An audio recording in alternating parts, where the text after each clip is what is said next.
चलिए रुक करें कुछ सियासी खबरों का, लेकिन उसके पहले हम रुक कर लेते हैं एक बड़ी खबर इस वक्त जम्मू कश्मीर से मिल रही है, जहां मुठभेड़ हुई है जम्मू कश्मीर में। और इस मुठभेड़ में बताया जा रहा है सुरक्षा बलों ने 5 आतंकियों को मार गिराया है। 5 आतंकी ढेर हुए हैं। पंपोर में सुरक्षा बलों के साथ आतंकियों की मुठभेड़ हुई सुरक्षा बलों के साथ, जिसमें 5 आतंकी सुरक्षा बलों ने मार गिराया है। बताया जा रहा है दक्षिणी कश्मीर में 2 स्थानों पर मुठभेड़ हुई और सुरक्षा बलों के साथ जब ये मुठभेड़ शुरू हुई उसमें 5 आतंकी सुरक्षा बलों ने मार गिराया। और तनाव की स्थिति इस वक्त देखिए, लद्दाख में जो गलवान घाटी का जो मसला है वो अभी सुलझा नहीं है, तनाव की स्थिति है। और इसके पहले विदेश मंत्रालय की तरफ से भी बयान आ ही चुका है। विदेश मंत्रालय ने साफ कहा है कि जो कुछ भी गलवान घाटी पर मुठभेड़ हुई है, हिंसा हुई है, उसके लिए चीन जिम्मेदार है। कहीं ना कहीं चीन की ये साजिश थी, चीन की रणनीति थी और जानबूझकर उसने ये हिंसा की है। तनाव की फिलहाल स्थिति है, लेकिन भारतीय सेना के जवान लगातार वहां पर मुस्तैद है।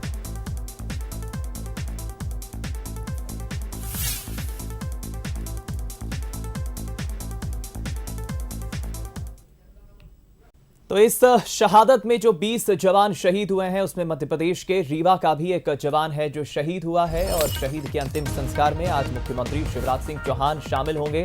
सीएम शिवराज सिंह चौहान आज रीवा के फरीदा गांव पहुंचेंगे और शहीद के अंतिम संस्कार में शामिल होंगे। बता दें आपको, मध्य प्रदेश के रीवा के रहने वाले शहीद दीपक सिंह की पार्थिव देह आज करीब दोपहर को रीवा पहुंचेगी, दोपहर 2 बजे। और मध्य प्रदेश के सपूत पर गर्व है, परिवार वाले जरूर दुखी है। इस वक्त शोक की लहर है, मातम छाया हुआ है, लेकिन जिस तरह से 20 जवानों ने शहादत दी है देश के लिए, जो शहीद हो गए हैं, उनमें से मध्य प्रदेश का भी एक जवान शहीद दीपक जो रीवा का रहने वाला था, आज दोपहर को 2 बजे बताया जा रहा है शहीद दीपक सिंह के अंतिम संस्कार में मुख्यमंत्री शामिल होंगे।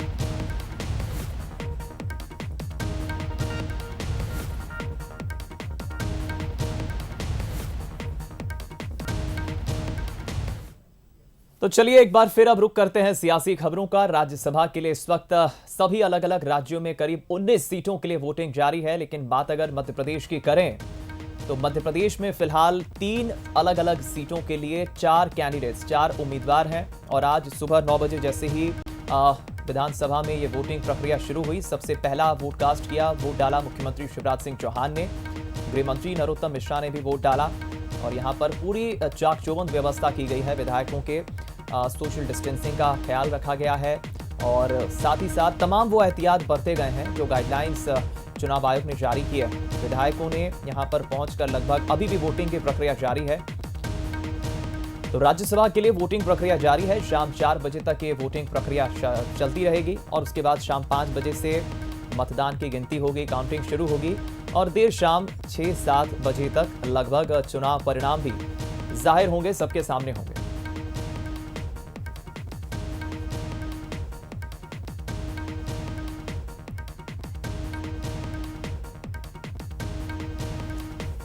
तो फिलहाल घमासान जारी है राज्यसभा की जिन 3 सीटों के लिए वोटिंग चल रही है, 4 कैंडिडेट्स है। और इस वक्त हमारे स्पेशल कॉरेस्पॉन्डेंट विजय मांडगे भी वहां पर मौजूद हैं। विजय मांडगे ने राजेश शुक्ला से जो है बातचीत की है, पहले बातचीत सुन लेते हैं।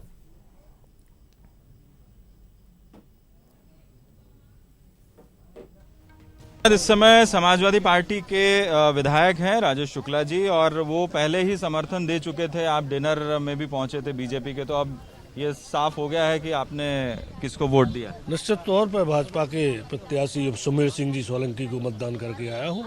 चूंकि हम बहुत पिछड़े क्षेत्र से आते हैं और जनता ने बड़ी अपेक्षाओं से चुन के भेजा है, तो सरकार के साथ जाना उचित समझा, क्योंकि क्षेत्र का विकास तभी संभव है जब सरकार में रहे। लेकिन ये सवाल उठता है कि राजनीति में कि जब कांग्रेस की सरकार थी तब आप उनके साथ थे और अब बीजेपी की सरकार है तब उनके साथ थे, तो एक भरोसे वाली जो बात होती है, क्या वो संकट नहीं रहता? नहीं, मैं 15 महीने उस सरकार में भी रहा और उस सरकार के मुखिया जानते हैं, मैं पूरी निष्ठा के साथ उनके साथ रहा। चूँकि ये सरकार हमने तो गिराई नहीं, जो उन्हीं के लोगों ने सरकार गिराई, आज हमारा उसमें कोई दोष नहीं। अच्छा, एक बात और कि समाजवादी पार्टी की तरफ से आपको कोई व्हिप जारी हुआ था कि किसे वोट करना है, क्या नहीं करना? नहीं, कोई व्हिप जारी नहीं हुआ, बाकी न कोई संपर्क हुआ। केवल क्षेत्र के विकास के हित में अपनी अंतरात्मा से सोचा कि आज सरकार के साथ रहना ही उचित है। तो ऐसे में कुछ आला कमान नाराज हुआ तो? अब चूंकि नाराजगी की तो बात है, निश्चित तौर पर अब देखेंगे। मतलब आप तैयार हैं यदि कुछ ऐसी स्थितियां बनती है तो? नहीं, उन्हें भी अपना पक्ष रखेंगे कि चूंकि हम बहुत पिछड़े क्षेत्र से आते हैं और जनता ने बड़ी आशा के साथ चुन के भेजा है और विकास बहुत ज़रूरी है, क्योंकि 50 साल से उस क्षेत्र में विकास नहीं हुआ। इसलिए सरकार के साथ, और पहले भी बोल चुका हूँ कि 15 महीने उनकी सरकार रही, पूरी निष्ठा से रहा। मेरा एक हाइपोथेटिकल, यानी मैं एक ऐसी सवाल कर रहा हूँ, क्वेश्चन है कि ये 24 सीटें जो उपचुनाव होंगे, आपको क्या लगता है? चूंकि ये चंबल संभाग में ज़्यादा चुनाव है, हमारे संभाग में केवल एक सुर्खी का चुनाव है, तो इस बारे में हम ज़्यादा नहीं कह सकते कि वहाँ की स्थिति क्या है। लेकिन जीतने की बीजेपी के चांसेस ज्यादा है, आप क्या सोचते हैं? नहीं, हमारा वहाँ कोई अनुभव नहीं इस बारे में। बीजेपी इन 24 में से यदि जीतेगी तो ही सरकार में रहेगी, ये तो सरकार बचाने का चुनाव है 24 सीटों पर, आपको क्या लगता है? स्वाभाविक है, सरकार जब 24 सीटें जीतना तो पड़ेगा सरकार बचाने के लिए, स्वाभाविक है। तो ऐसा लग रहा है कि बीजेपी जीतेगी या क्या क्या समीकरण? मैंने बताया ना, चूंकि हम बुंदेलखंड से आते हैं, चंबल में चुनाव है, तो हम उस क्षेत्र के बारे में नहीं बता सकते क्या है। कुछ और अदला बदली हो गई या जब उपचुनाव के नतीजे आएंगे तो उसके बाद फिर क्या स्टैंड होगा? अब अभी तो वर्तमान का है, भविष्य का देखते हैं क्या स्थिति रहेगी। चलिए, तो राजेश शुक्ला जी हैं और साफ तौर पर कहना है कि बीजेपी को वोट किया है, सुमेर सिंह सोलंकी जो दूसरी वरीयता के उम्मीदवार हैं उनको वोट किया है। पार्टी ने कोई इंस्ट्रक्शन नहीं दिए थे, पार्टी लाइन को तोड़कर उन्होंने बीजेपी को वोट डाला है और वो ये कहते भी हैं कि कुछ गलत हुआ है, लेकिन क्षेत्र के विकास को देखते हुए ये उन्होंने कदम उठाया है। कैमरामैन भारत के साथ विजय मांडगे, बंसल न्यूज, भोपाल। और चलिए, इस वक्त एक और जो बड़ी खबर आ रही है, 9 बजे से वोटिंग प्रक्रिया तो शुरू हो गई, लेकिन अब करीब करीब सवा घंटे होने आया है और इस 1 घंटे के दरमियान 24 वोट डाले गए हैं। 1 घंटे में 64 वोट डाले गए हैं और इस हिसाब से आप अंदाजा लगा सकते हैं कि अगर 64 वोट 1 घंटे में डले हैं तो करीब करीब आने वाले 3-3.5 घंटे में अगर इसी रफ्तार से वोट डाले जाएंगे तो दोपहर 1:30-2 बजे तक लगभग सभी वोट डल जाएंगे। हालांकि कुछ विधायक ऐसे भी हैं जो लेट पहुंचेंगे, देरी से पहुंचेंगे और उनकी वजह से जरूर ये टाइम एक्सटेंशन शाम 4 बजे का है। कुणाल चौधरी जरूर कोरोना संक्रमित हैं तो सबसे आखिरी में वो वोट डालेंगे पीपीई किट पहनकर पूरे एहतियात के साथ। ये रिकॉर्ड तोड़ 1 घंटे में 64 वोट डाले गए हैं। अभी राज्यसभा चुनाव की वोटिंग इस वक्त विधानसभा में सेंट्रल हॉल में चल रही है और पूरे एहतियात के साथ यहां सभी विधायक पहुंचे हुए हैं। हम रुक करेंगे, कुछ अपडेट्स ले लेते हैं। स्पेशल कॉरेस्पॉन्डेंट विजय मांडगे हमारे साथ जुड़ गए हैं विधानसभा के बाहर हमारे साथ। विजय, जरा बताइए कि अभी तो फिलहाल एक लेटेस्ट अपडेट आया, 1 घंटे में 64 वोट अब तक डल चुके हैं, यानी हम माने कि करीब करीब 2 बजे तक लगभग सभी वोट डाल लेंगे। अगर कोई विधायक लेट पहुंचता है वो बात अलग है। अब फिलहाल क्या है ताजा अपडेट आपके पास? यहाँ पर लगभग अगर हम देखिए दीपक, बिल्कुल सही कहा आपने, 64 लोगों ने वोट डाल दिए हैं और बहुत तेजी से वोटिंग हो रही है।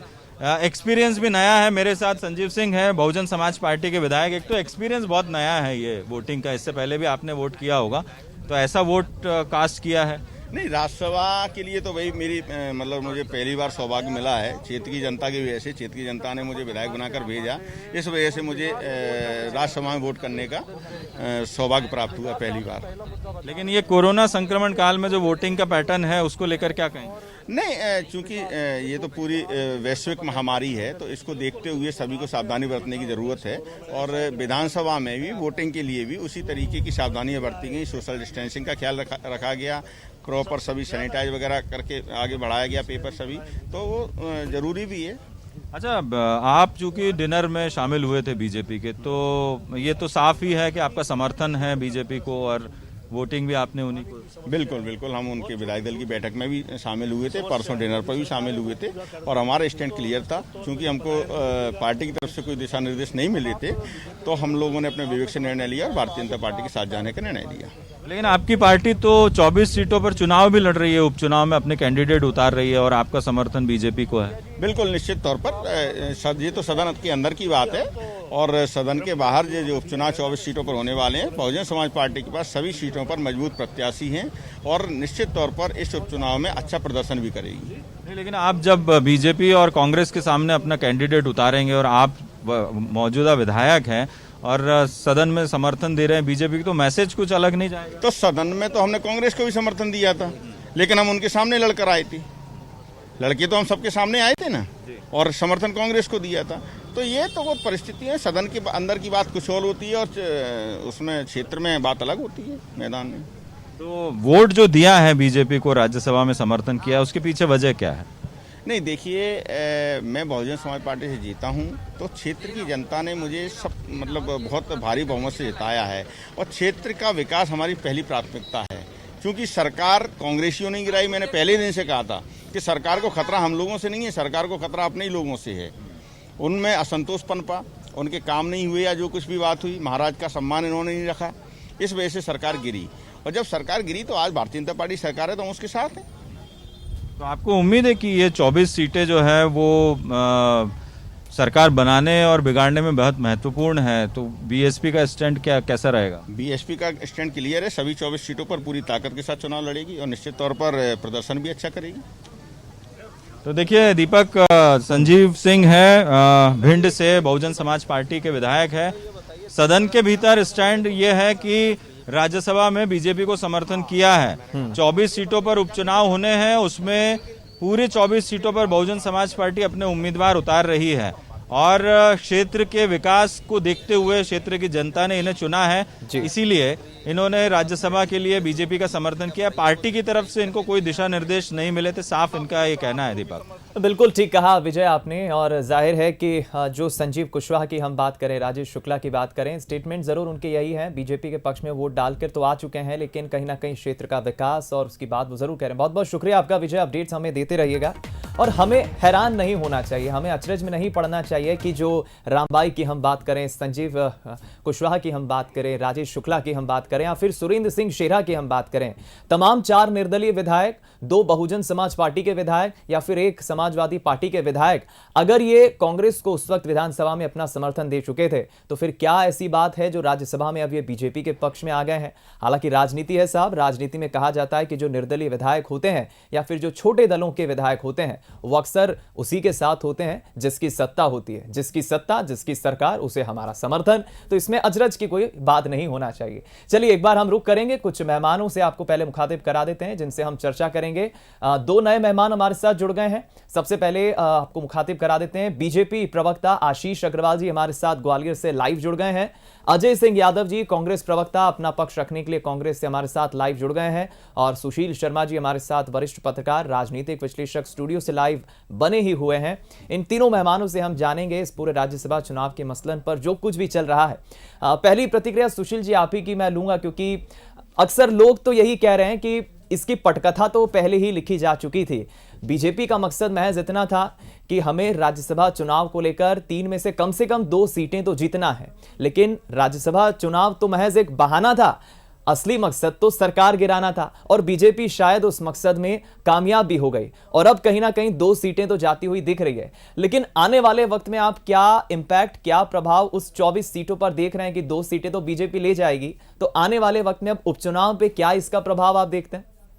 नहीं दीपक जी, पहली बात तो है कि आप जो कह रहे हैं कि बीजेपी ने सरकार गिराई, मुझे लगता है कि कांग्रेस के अपने ही दबाव से, जो उनका एक बड़े कद का नेता जब अलग हुआ तो सरकार उस कारण गिरी है। क्योंकि बीजेपी तो 15 महीने लगातार चिल्लाती रही कि सरकार हम गिरा देंगे, लेकिन गिराने का कभी उनको मौका नहीं मिल रहा था, क्योंकि वो ऐसी स्थिति बन नहीं पा रही थी। ये स्वाभाविक है कि सिंधिया के अलग होने के कारण ये सरकार गिरी है। तो ये तो कांग्रेस के लिए आत्मचिंतन का समय था उस समय कि आखिर ऐसा क्यों हुआ। बीजेपी के तो ये है कि बिल्ली के भाग से छीका टूट, वो हाथ लग गया, तो वो वाली बात है, इसलिए सरकार बन गई। लेकिन दूसरी महत्वपूर्ण बात ये कि देखिए, अभी आपके जो मांडगे जी जो बात करते हैं, मुझे लगता है वो बहुत महत्वपूर्ण है। कांग्रेस की रणनीतिक रूप से ठीक है, आपके जो विधायक बीजेपी में चले गए वो अलग मामला है, लेकिन सपा बसपा जिनको कहीं उनकी पार्टी हाईकमान ने भी कहाँ वोट देना ये निर्देशित नहीं किया। इसका मतलब है कि कांग्रेस के रणनीतिकार सपा बसपा के विधायक, जो कि बहुत आसान काम हो सकता था, उनको मिलाने में, उनके वोट हासिल करने में भी नाकाम रहे। पहली चूक ये है। दूसरी बड़ी गलती जो 15 महीनों में कांग्रेस की सरकार ने की, भाई जो भी 4 विधायक जीत के आए थे वो सब कांग्रेस के बागी थे, कांग्रेस की विचारधारा के थे। आपने उनको कांग्रेस ज्वाइन क्यों नहीं कराई? आखिर क्या वजह थी कि आपने कांग्रेस ज्वाइन ना करा के उनको दूर रखा? आज वो अगर कांग्रेस में होते तो आज बात कुछ और होती। तो कांग्रेस ने सहज रूप से ये 4 वोट खोए, प्लस बसपा सपा के हाईकमान से कोई विहिप जारी नहीं करवा पाना कांग्रेस की दूसरी असफलता है। अगर ये सब भी कर लेते तो कहीं ना कहीं कांग्रेस खड़ी दिखाई देती। आज की स्थिति में क्या है, आपके 92 विधायक हैं, आपको आशंका यह है कि 92 में से 90 ना हो जाए, क्योंकि बीजेपी का तो एक बड़ा जो केंद्र, बीजेपी की रणनीति मैं पहले ही बोल चुका हूं, बहुत स्पष्ट बहुत सफाई के साथ करते। दिल्ली से उनके सारे कुछ बड़े नेता यहाँ कैंप सिर्फ इसलिए किए हुए हैं कि हम जितने हैं उनमें से और कितने बढ़ जाएं, वो इसकी कोशिश कर रहे हैं। कांग्रेस ये कोशिश कर रही है 92 है उसमें से और पीछे ना चले जाएं। तो ये जो रणनीति चूंकि कांग्रेस से हुई है, इस पे कांग्रेस को चिंतन करना होगा। अब रही बात, आपने जो सवाल किया कि इसका उपचुनाव में क्या प्रभाव पड़ेगा, देखिए उपचुनाव सिर्फ सिंधिया की प्रतिष्ठा का चुनाव है। जीतेंगे तो सिंधिया जीतेंगे, हारेंगे तो सिंधिया हारेंगे। दूसरी बात, कांग्रेस के लिए वहां खोने के लिए कुछ नहीं है। बिल्कुल, जिन सीटों पे चुनाव होना है वो सिंधिया के जाने से गई हैं। अगर उनमें से 1, 2, 4, 5 जितनी भी जीतते हैं कांग्रेस के लिए प्लस होगी।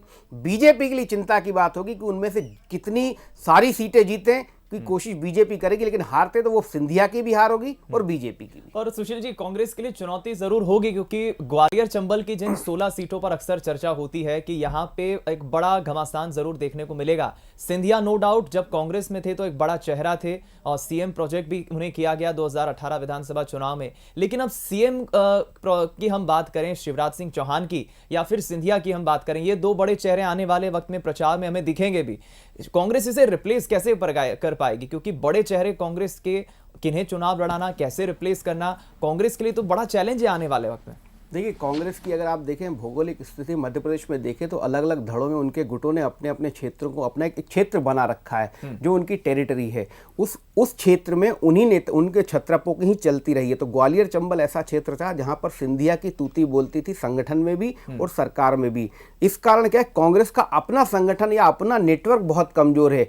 उस नेटवर्क को खड़ा करना प्लस सिंधिया से मुकाबला करना चुनौती कांग्रेस के लिए बड़ी है। दूसरी महत्वपूर्ण बात है कि जो लोग सिंधिया के अगर बचे हुए हुए तो उनमें भी विश्वास अविश्वास का संकट बना रहेगा। चुनौती कांग्रेस के लिए ज्यादा है। लेकिन देखिए, पिछले अगर 2018 के उपचुनाव में मुख्य चुनाव विधानसभा चुनाव की बात करें तो महत्वपूर्ण बात यह थी कि सिंधिया को सीएम कैंडिडेट घोषित नहीं किया गया था, लेकिन उनके समर्थकों ने उस क्षेत्र में कहीं ना कहीं ऐसी हवा फैलाई थी।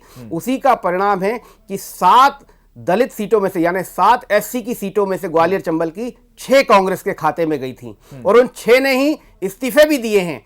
ये बहुत महत्वपूर्ण बात है, इसको सोचना पड़ेगा कि दलित सारे विधायक सिंधिया के साथ रहे जी। और अब क्या दलित फैसला करते हैं। जिस तरीके की बीजेपी एक हवा फैला रही कि फूल सिंह बरैया, मुझे आश्चर्य था अगर फूल सिंह बरैया से बीजेपी को इतनी हमदर्दी है तो वो क्यों नहीं आगे आके फूल सिंह बरैया को जिताने की कोशिश कर सकते। अगर आपको दलित प्रेम इतना ही ज्यादा है, बयानों से नहीं होता, आप अपना कैंडिडेट हटा लेते, बोलते नहीं फूल सिंह बरैया दलित है, हम उनको जिताएंगे, लेकिन वैसा नहीं हुआ क्योंकि ये बयानबाजी वाला खेल है पूरा। ये बिल्कुल ठीक कहा आपने सुशील जी। फिलहाल चलिए मैं इस पर कांग्रेस से जरूर प्रतिक्रिया लूंगा, लेकिन पहले आशीष अग्रवाल जी से मैं जरूर इस पर एक प्रतिक्रिया ले लेता हूं। आशीष जी, अब बड़े रिलैक्स दिख रहे हैं आप, काफी नॉर्मल दिख रहे हैं आप, क्योंकि ज्यादा कुछ मशक्कत करना नहीं पड़ी और 2 दिन पहले जो डिनर पॉलिटिक्स हुई कहीं ना कहीं उसमें नब्ज टटोलने की, मन की बात जानने की कोशिश जरूर हुई कि बीजेपी विधायकों के अलावा निर्दलीय एसपी बीएसपी वालों के आखिर मनो दिमाग में, दिलो दिमाग में चल क्या रहा है, और शायद वो नब्ज टटोलने में आप कामयाब भी रहे। बॉडी लैंग्वेज तो यही बताती है कि ज्यादा मशक्कत नहीं करना है, आने वाले 8-9 घंटे में नतीजे परिणाम भी सब सामने होंगे जग जाहिर।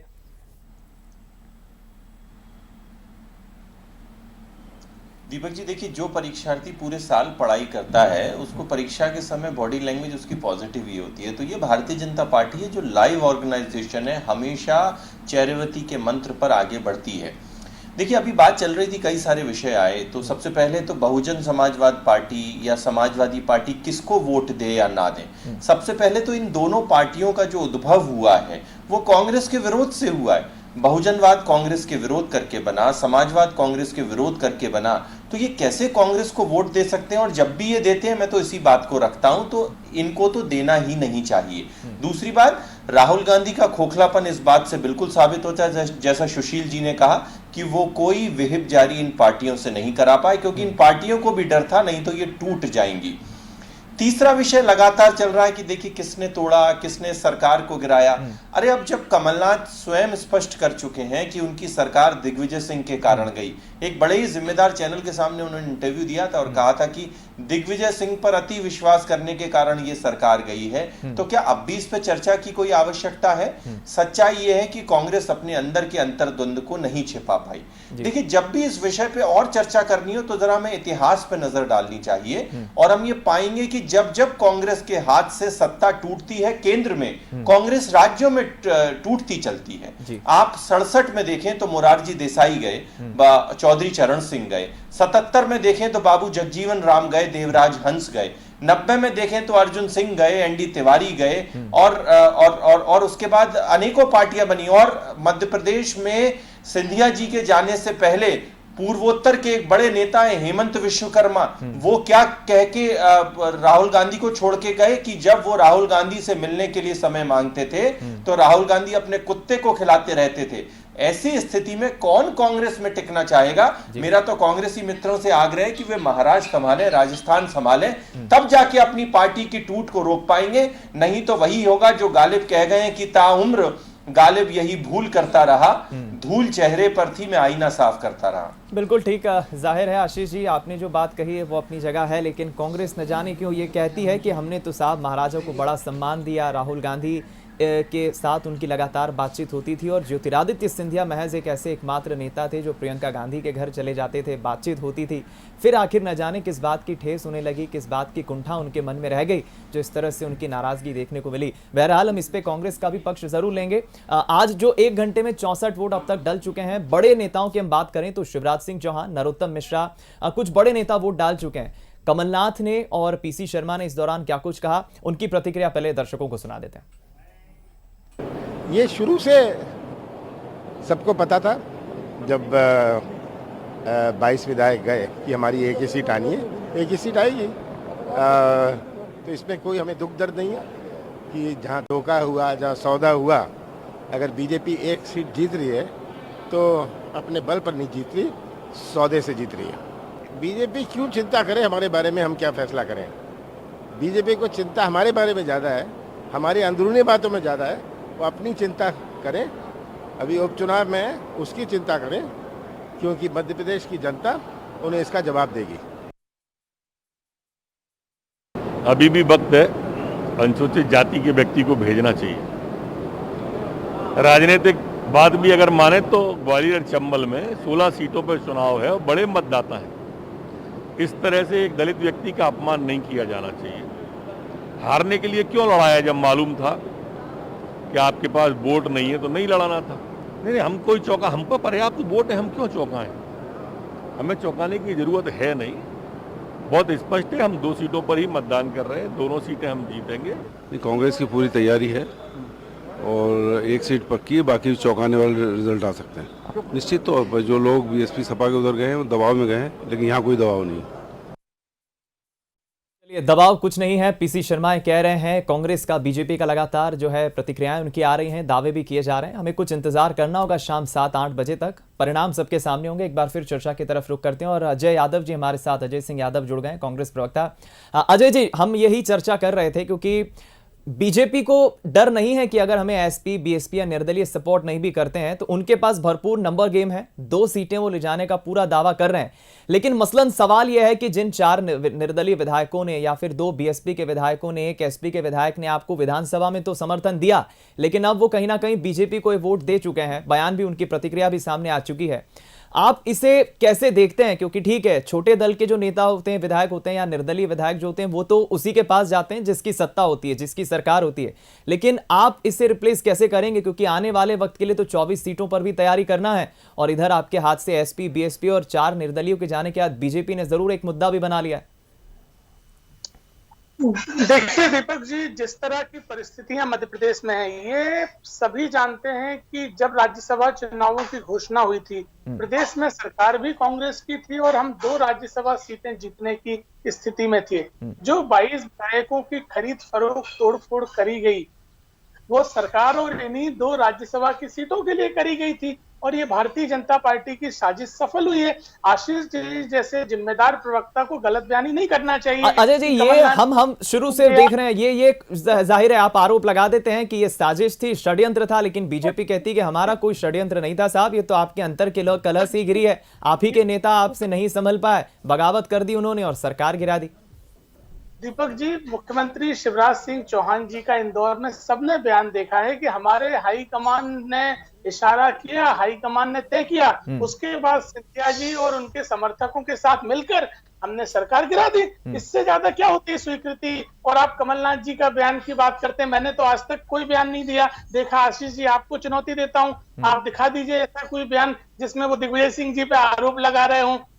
ये झूठी कहानियां हैं जो भारतीय जनता पार्टी इस डर्टी ट्रिक में पूरी तरह से सफल रही है, हमेशा गलत चीजों को फैलाती है। लेकिन ठीक है, ये आपका तरीका बन गया है राजनीति का। मध्य प्रदेश ना पहला राज्य है ना आखिरी है। आपने कर्नाटक में गिराई, आपने गोवा में गिराई, आपने मेघालय में इसी तरह से सरकार बनाई। ये तो आपका तरीका बन गया है राजनीति करने का। लोकतंत्र में जनता सब देख रही है, चुनाव में वोट किसी को दो और आखिरी में सरकार आप किसी तरह से अपनी बना लेते हैं। जी आशीष जी, बड़े बात तो कह गए अजय जी कि ये कोई पहला मसला नहीं है मध्य प्रदेश में, हमने कर्नाटक में भी देखा, अन्य राज्यों में भी देखा। और ये शिवराज सिंह चौहान का जो एक कथित ऑडियो आया था सामने, ये कहीं ना कहीं एक बड़ा कांग्रेस के हाथ ऐसा मसला लग गया जिसको जनता के बीच जाकर ये भुनाने की कोशिश कर रही है कि देख लीजिए साहब, हम जो बात कहते थे वो बात तो सही निकली, खोट तो बीजेपी के मन में ही थी। शिवराज सिंह ये बात खुद कहते नजर आए सांवेर में कि बिना तुलसी सिलावट और सिंधिया की सरकार नहीं गिरा सकते थे। देखिए, ये आपने जो वाक्य भी दोहराया है ये अपने आप में सेल्फ एक्सप्लेनेटरी है कि बिना तुलसी सिलावट और बिना सिंधिया जी के, यानी कि जो कभी इनके सदस्य थे, अगर उनके साथ दुर्व्यवहार नहीं होता, अगर वो स्वयं आकर हमारे साथ नहीं जुड़ते तो ये सरकार नहीं गिरती। हम तो पहले ही कहते थे कि हम कभी भी सरकार को नहीं गिराएंगे, परंतु ये सरकार अपने बोझ से गिरेगी। अगर कोई कांग्रेस पार्टी का नेता और कार्यकर्ता अपनी पार्टी को छोड़ के हमारी विचारधारा को अपना के अगर हमारे साथ सम्मिलित होना चाहेगा तो निश्चित ही हम अपने केंद्रीय नेतृत्व से अनुमति लेंगे और अनुमति मिलने के बाद वो हमारे यहाँ ज्वाइन करेंगे। तो ये सिंपल सी प्रक्रिया है। मैं बार बार कहता हूं कि देखिए, कांग्रेस हम पर दोष देना बंद करे। सच्चाई यह है कि कांग्रेस ने हटो हटो चलो चलो की जो एक नीति अपने कार्यकर्ताओं के लिए अपनाई, जिस तरह से सिंधिया जी को मुख्यमंत्री पद के लिए प्रोजेक्ट किया गया, कमलनाथ जी को प्रदेश अध्यक्ष बनाया गया, उधर राजस्थान में सचिन पायलट के साथ यही कुछ काम हुआ, वो इसका मुख्य कारण है। और मैंने तो बताया कि मध्य प्रदेश में सिर्फ सिंधिया जी गए हैं, हेमंत विश्वकर्मा क्यों गए? उन्होंने तो खुद बयान दिया कि राहुल गांधी कुत्ते को खिला रहे थे। जगनमोहन रेड्डी क्यों गए? उन्होंने खुद बयान दिया कि राहुल गांधी और सोनिया गांधी ने उनकी नहीं चली। सच्चाई यह है कि कांग्रेस राहुल गांधी को उसकी गद्दी तक पहुंचाने के लिए और कोई उनको चुनौती देने वाला एक युवा नेता कांग्रेस में पैदा नहीं हो पाए। हर युवा नेतृत्व के साथ इस तरह का दोयम दर्जे का व्यवहार कर रहा है और इसका परिणाम कांग्रेसी भुगतने के लिए तैयार रहे। मैंने कहा है कि ये जो चिंगारी पूर्वोत्तर से चल के जगनमोहन रेड्डी सिंधिया जी से लेके राजस्थान भी जाएगी, महाराष्ट्र भी जाएगी और ये दोष दूसरे को ही देते रहेंगे। जी अजय जी कुछ कहना चाह रहे हैं? दीपक जी, देखिए, इस तरह की गलत बयानी नहीं होना चाहिए। ज्योतिरादित्य सिंधिया जी को कांग्रेस ने कभी सीएम प्रोजेक्ट नहीं किया। आप बताइए कांग्रेस का कोई ऑफिशियल बयान? केवल वो हमारे चुनाव प्रचार अभियान समिति के अध्यक्ष थे जो कि 2013 नहीं, लेकिन अजय जी 2018 चुनाव में नारे तो लगते थे कि हमारा नेता कैसा हो, हमारा सीएम कैसा हो, ज्योतिरादित्य सिंधिया जैसा हो। दूसरी बात, आप कहते हैं कि ये तो मध्य प्रदेश है, अभी तो हमें राजस्थान भी गिराना है, महाराष्ट्र भी गिराना है। आप तो स्वयं स्वीकार कर रहे हैं कि आपकी राजनीति किस दिशा में चल रही है। प्रत्येक राज्य में टूट फूट होती है और अंततः घूम फिर कर सरकार भाजपा की बन जाती है। यह क्या संयोग है? आप कहते हैं हमारा इन बागियों से कोई लेना देना नहीं है। इन बागियों को क्या आपके नेता अपने प्लेन में बिठाकर नहीं ले गए? क्या बेंगलोर में वहां आपके नेता साथ में शामिल नहीं थे? ये इस तरह की आंखों में धूल झोंकने वाली बात मत करिए। और रही बात सम्मान की, सिंधिया भारतीय जनता पार्टी में आए, आपके नेताओं ने बैनर पोस्टरों में उनको जगह नहीं दी और आपने स्वयं नरेंद्र सिंह तोमर जी के जन्मदिन के पोस्टर में सिंधिया जी की फोटो नहीं लगाई। आशीष जी, आपने दे दिया पूरा सम्मान। हमने देख लिया सिंधिया जी का सम्मान कितना है।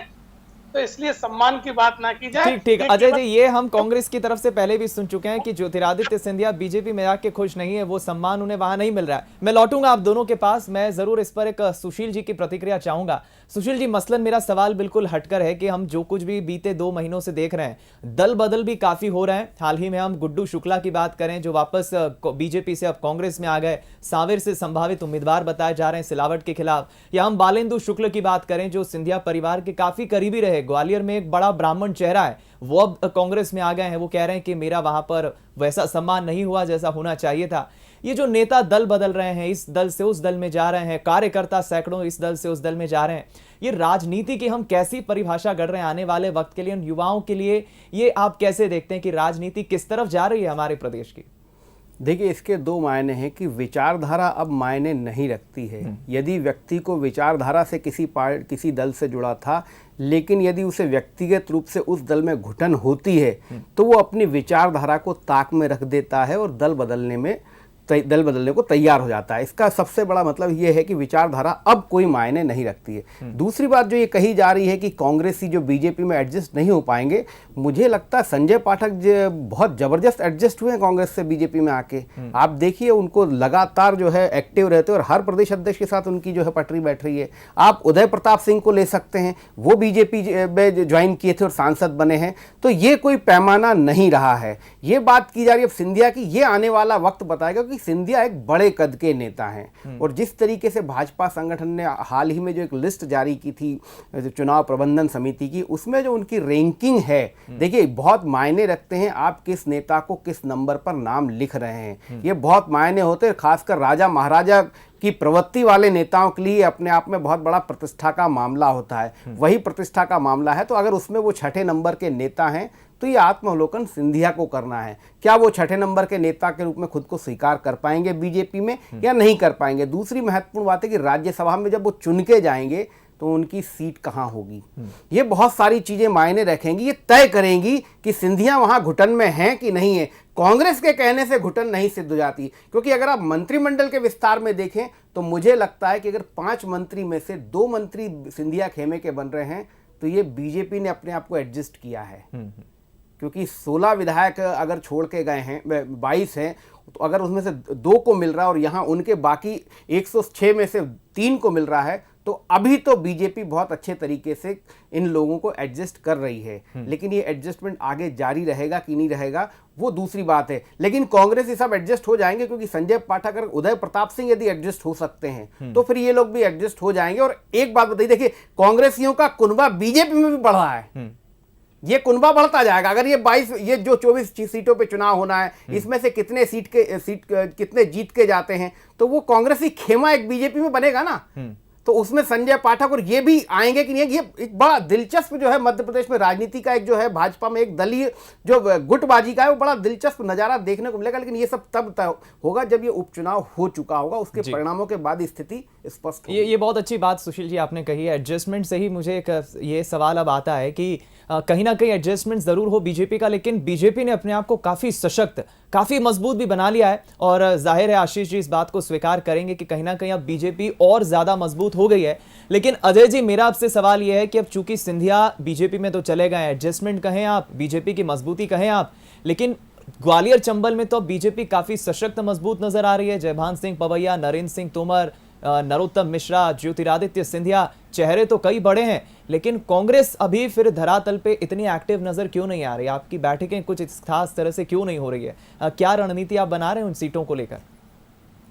देखिए दीपक जी, कांग्रेस पार्टी अपनी रणनीति के तहत काम कर रही है। हमारे सभी विधानसभा क्षेत्रों में 3-3 राउंड के सर्वे हुए हैं, उसके आधार पर ने प्रत्याशियों को शॉर्टलिस्ट किया है और स्थानीय मुद्दे भी देखे हैं। दीपक जी, ये चैनल पे कहने की बात नहीं है, लेकिन कांग्रेस पार्टी को जो फीडबैक मिला है, हम पूरी तरह उत्साहित हैं कि सभी सीटें कांग्रेस दोबारा जीतेगी, क्योंकि जनता ठगा हुआ महसूस कर रही है। उन्होंने कांग्रेस की सरकार के लिए भारतीय जनता पार्टी और शिवराज सिंह चौहान के खिलाफ वोट दिया था और इन विधायकों ने अपना वोट बेच दिया जनता से बिना पूछे। जनता ठगा हुआ महसूस कर रही है, इन्हें सबक सिखाने के लिए तैयार बैठी हुई है। जैसे ही उपचुनाव होंगे सारी कलई खुल जाएगी। सिंधिया जी का कोई जनाधार नहीं है, उनका जनाधार होता तो वो स्वयं लोकसभा चुनाव।